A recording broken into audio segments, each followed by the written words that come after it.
Assalamualaikum warahmatullahi wabarakatuh. Halo teman-teman semua. Teman-teman pasti pernah mendengar kata filsafat. Filsafat memiliki banyak makna dan ragam juga macamnya.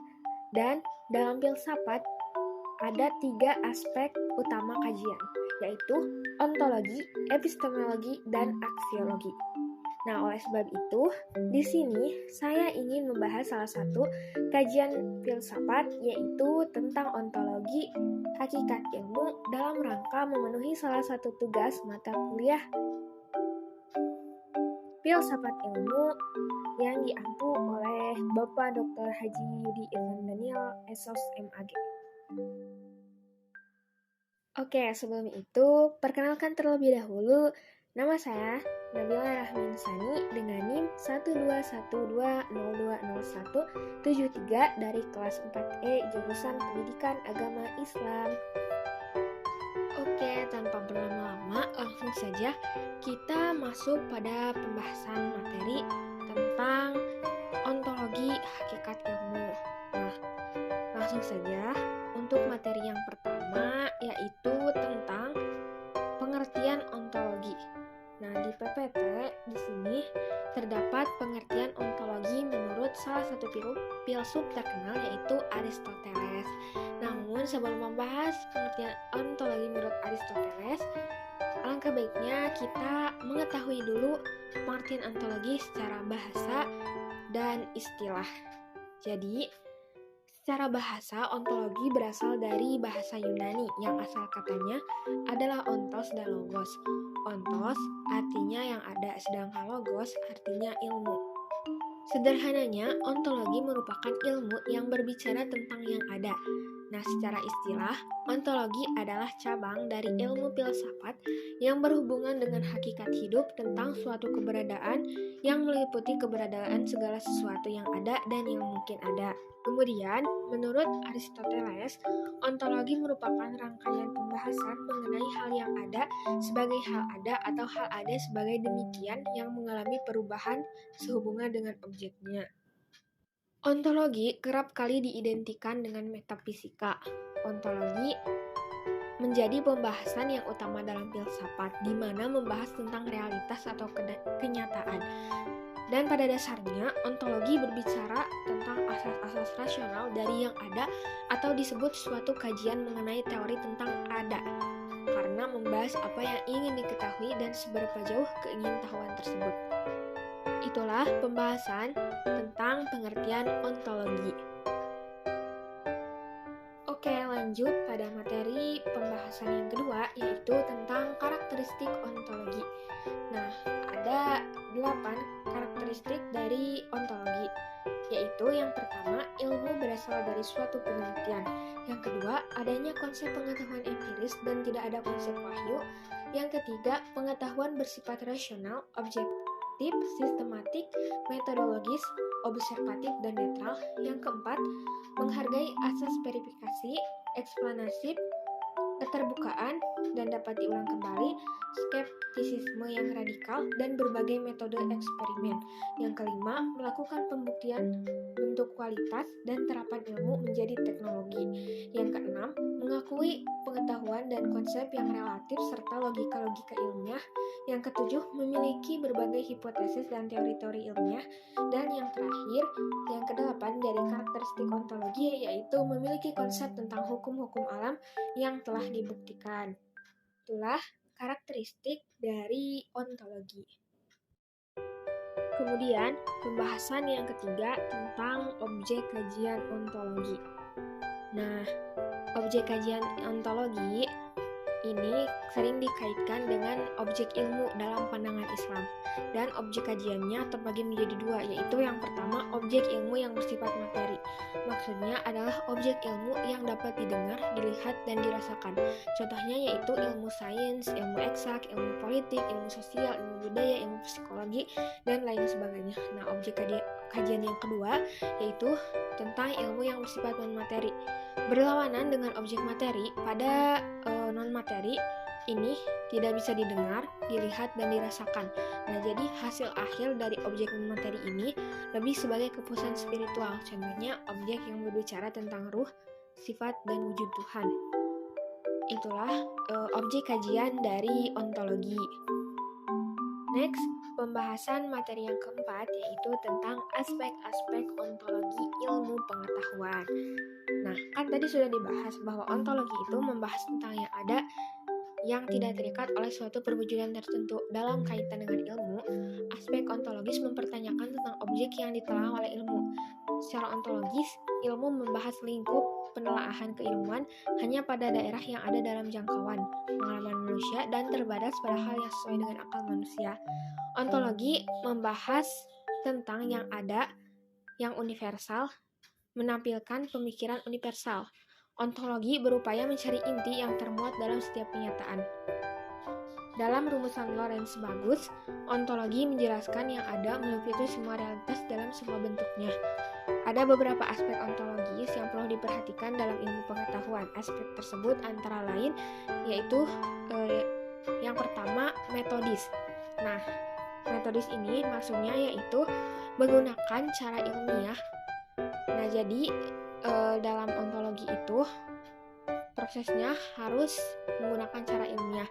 Prosesnya itu termasuk dalam proses menemukan dan mengolah pengetahuan dengan menggunakan metode tertentu. Jadi harus secara ilmiah dan tidak serampangan. Yang kedua yaitu sistematis, yakni saling berkaitan antara satu sama lain secara teratur dalam suatu keseluruhan.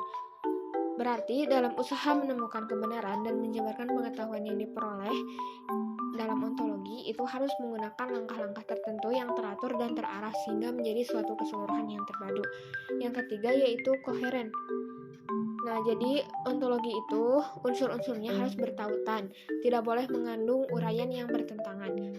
Dan setiap bagian dari jabaran ilmu pengetahuan itu merupakan rangkaian yang harus saling terkait dan berkesesuaian. Yang keempat yaitu rasional. Ontologi harus berdasar pada kaidah berpikir yang benar atau logis. Yang kelima, komprehensi.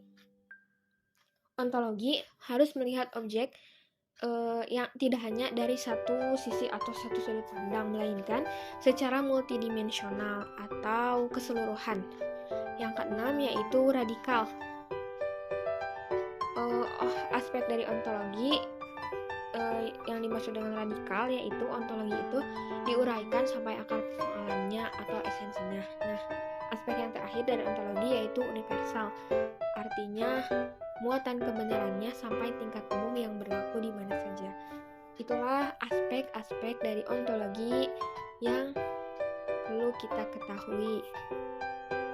Setelah membahas tentang aspek-aspek ontologi, pembahasan selanjutnya yaitu pembahasan kelima, yakni tentang aliran-aliran ontologi. Nah, jadi ontologi ini memiliki beberapa aliran. Di antaranya yang pertama itu ada aliran monoisme. Aliran monoisme ini berpendapat bahwa yang ada itu hanya satu, tidak mungkin dua. Haruslah satu hakikat saja sebagai sumber yang asal, baik yang asal berupa materi ataupun berupa rohani. Tidak mungkin ada hakikat masing-masing bebas dan berdiri sendiri. Haruslah salah satunya merupakan sumber yang pokok dan dominan, menentukan perkembangan yang lainnya. Plato adalah tokoh filsuf yang bisa dikelompokkan dalam aliran ini karena ia menyatakan bahwa alam ide merupakan kenyataan yang sebenarnya. Istilah monoisme oleh Thomas Davidson disebut dengan block universe. Paham ini kemudian terbagi ke dalam dua aliran, yaitu materialisme dan idealisme. Aliran ontologi yang kedua yaitu dualisme. Aliran ini berpendapat bahwa benda terdiri dari dua macam hakikat sebagai asal sumbernya, yaitu hakikat materi dan hakikat rohani. Benda dan roh, jasad dan spirit, keduanya itu masing-masing bebas dan berdiri sendiri, sama-sama ajali dan abadi. Hubungan keduanya menciptakan kehidupan dalam alam ini. Tokoh paham ini adalah Descartes yang dianggap sebagai bapak filsafat modern. Ia menamakan kedua hakikat itu dengan istilah dunia kesadaran dan dunia ruang. Ini tercantum dalam bukunya Discours de la Méthode dan Méditation de Prima Philosophia. Dalam bukunya ini pula, Descartes menerangkan metodenya yang terkenal dengan Cogito Descartes atau metode keraguan Descartes. Di samping Descartes, ada juga Benedictus de Spinoza dan Gottfried Wilhelm von Leibniz. Kemudian, aliran ontologi yang ketiga yaitu aliran pluralisme. Aliran pluralisme berpandangan bahwa segenap macam bentuk merupakan kenyataan. Pluralisme bertolak dari keseluruhan dan mengakui bahwa segenap macam bentuk itu semuanya nyata. Pluralisme dalam Dictionary of Philosophy and Religion dikatakan sebagai faham yang menyatakan bahwa kenyataan alam ini tersusun dari banyak unsur, lebih satu atau dua entitas. Tokoh aliran ini pada masa Yunani kuno adalah Anaxagoras dan Empedocles yang menyatakan bahwa substansi yang ada itu terbentuk dan terdiri dari 4 unsur, yaitu tanah, air, api, dan udara. Tokoh modern dari aliran pluralisme adalah William James yang mengemukakan bahwa tiada kebenaran yang mutlak, yang berlaku umum, yang bersifat tetap, yang berdiri sendiri, dan lepas dari akal yang mengenal. Aliran ontologi yang keempat yaitu aliran nihilisme. Nihilisme berasal dari bahasa Latin yang berarti nothing atau tidak ada, sebuah doktrin yang tidak mengakui validitas alternatif yang positif. Istilah nihilisme diperkenalkan oleh Ivan Turgenev pada tahun 1862 di Rusia. Doktrin tentang nihilisme sebenarnya sudah ada sejak zaman Yunani kuno, yaitu pada pandangan Gorgias, yang memberikan 3 proposi tentang realitas. Yang pertama, tidak ada sesuatu yang eksis. Kedua, bila sesuatu itu ada, ia tidak dapat diketahui. Ketiga, sekalipun realitas itu dapat kita ketahui, ia tidak akan dapat kita beritahukan kepada orang lain. Tokoh lain dari aliran nihilisme adalah Friedrich Nietzsche. Dalam pandangan dunia terbuka untuk kebebasan, dalam pandangan Friedrich Nietzsche, dunia ini terbuka untuk kebebasan dan kreativitas manusia. Mata manusia tidak lagi diarahkan pada satu dunia di belakang atau di atas dunia di mana ia hidup. Aliran terakhir dari ontologi yaitu aliran agnostisisme. Paham agnostisisme ini mengingkari kesanggupan manusia untuk mengetahui hakikat benda, baik hakikat materi maupun hakikat rohani. Kata agnostitisme berasal dari bahasa Greek agnostos yang berarti unknown, artinya not, no artinya no. Timbulnya aliran ini dikarenakan belum dapatnya orang mengenal dan mampu menerangkan secara konkret akan adanya kenyataan yang berdiri sendiri dan dapat dikenal. Aliran ini dapat kita temui dalam filsafat eksistensi dengan tokoh-tokohnya seperti Soren Kierkegaard yang terkenal dengan julukan Bapak Filsafat Eksistensialisme, yang menyatakan bahwa manusia tidak pernah hidup sebagai suatu aku umum, tetapi sebagai aku individual yang sama sekali unik dan tidak dapat dijabarkan ke dalam sesuatu orang lain. Berbeda dengan pendapat Martin Heidegger yang menyatakan bahwa satu-satunya yang ada itu ialah manusia, karena hanya manusialah yang dapat memahami dirinya sendiri. Tokoh lainnya adalah Jean-Paul Sartre yang mengatakan bahwa manusia selalu menyangkal.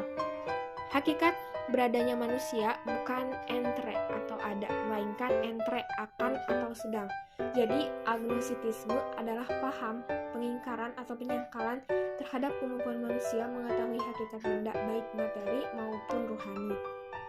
Itulah 5 aliran ontologi yang perlu kita ketahui.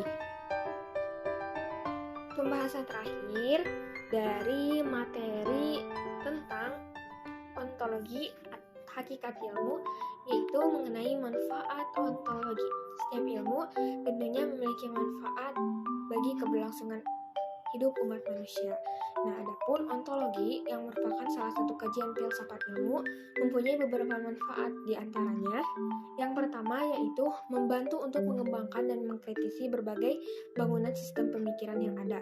Yang kedua, membantu memecahkan masalah pola relasi antar berbagai eksistensi permasalahan. Yang ketiga, bisa mengeksplorasi secara mendalam dan jauh pada berbagai ranah keilmuan maupun masalah, baik itu sains hingga etika. Itulah manfaat-manfaat yang akan kita peroleh dari mempelajari ontologi. Cukup sekian pembahasan materi tentang ontologi hakikat ilmu dari saya. Semoga bermanfaat untuk kita semua. Mohon maaf apabila ada kesalahan dan kekurangan, dan juga terima kasih telah menyimak dari awal sampai akhir. Wassalamualaikum warahmatullahi wabarakatuh.